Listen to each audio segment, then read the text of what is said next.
BPL এর এক একটা টিম এক একটা স্ট্র্যাটেজি নিয়ে এগোচ্ছে। কেউ মনোযোগ দিচ্ছে টপ অর্ডারের দিকে, কেউ বা মনোযোগ দিচ্ছে ফাস্ট বোলিং এর দিকে, কারো বা আবার নজর স্পিন ডিপার্টমেন্টের দিকে। ডিরেক্ট সাইনিং এর মাধ্যমে শাকিব খানের ঢাকা ক্যাপিটালস এরই ভেতরে দলভুক্ত করেছে বাংলাদেশের স্পিড স্টার তাসকিন আহমেদকে এবং চমকই দেখিয়েছে রংপুর রাইডার্স থেকে সাইফ আহসানকে দলে এনে। এবার তারা বিদেশিদের দিকে মনোযোগ দিচ্ছে এবং সেই ক্ষেত্রে আলোচনা চলমান জেসন রয়ের সাথে, ইংলিশ ক্রিকেটার যিনি লাস্ট সিজনেও ঢাকা ক্যাপিটালসের হয়ে বিপিএল এ খেলেছেন, তবে মাত্র 2টি ম্যাচে তিনি মাঠে নেমেছিলেন।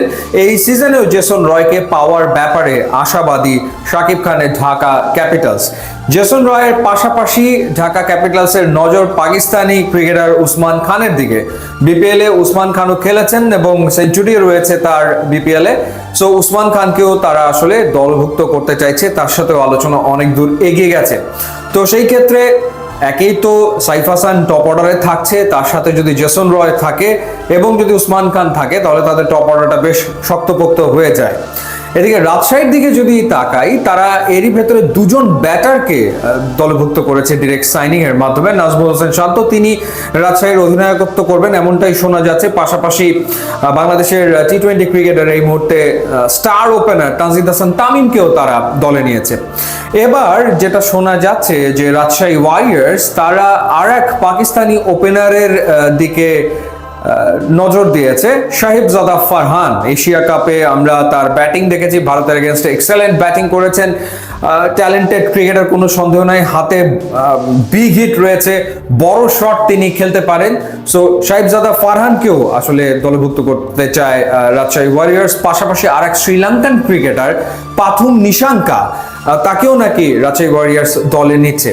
সো সেই ক্ষেত্রে আপনি এই চারজন দিয়ে তো অনায়াসে একটা 1 2 3 4 মানে top and middle order batting set করে ফেলতে পারেন, যেখানে তানজিদ তামিম রয়েছে, তার সাথে যদি শাহিবজাদা ফারহান ওপেন করেন, এরপরে হয়তো বা প্রথম নিশাঙ্কা 3-এ ব্যাট করলে 4-এ ব্যাট করবেন নাজমুল শান্ত। তো তার মানে তারা সবার আগে যেটা করেছে টপ অ্যান্ড মিডল অর্ডারটা কি হবে সেটা তারা চিন্তা করে প্লেয়ারদেরকে রিক্রুট করছে।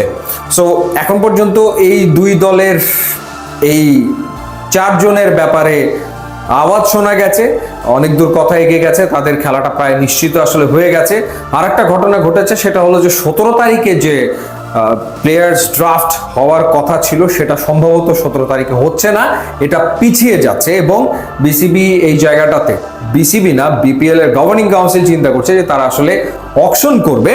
সো সেটা 1 সপ্তাহ পরে গিয়ে হয়তো বা তারা অকশনটা করবে। আগের যে প্রসেস ছিল প্লেয়ার্স ড্রাফট সেটা আসলে থাকছে না, সেই ক্ষেত্রে তারা অকশন করবে এবং অকশন কিভাবে হবে সেটা নিয়ে এখন আলোচনা চলমান রয়েছে বিপিএল গভর্নিং কাউন্সিলের সাথে। এই 5টা ফ্র্যাঞ্চাইজির ভেতরে কত টাকা তাদের জন্য ক্যাপ নির্ধারণ করা হবে, কয়জন প্লেয়ারকে তারা দলভুক্ত করবে এবং ক্যাটাগরিগুলো কিরকম হবে, বেস প্রাইসগুলো কিরকম হবে, সেই আলোচনা ঠিক এই মুহূর্তে চলমান রয়েছে।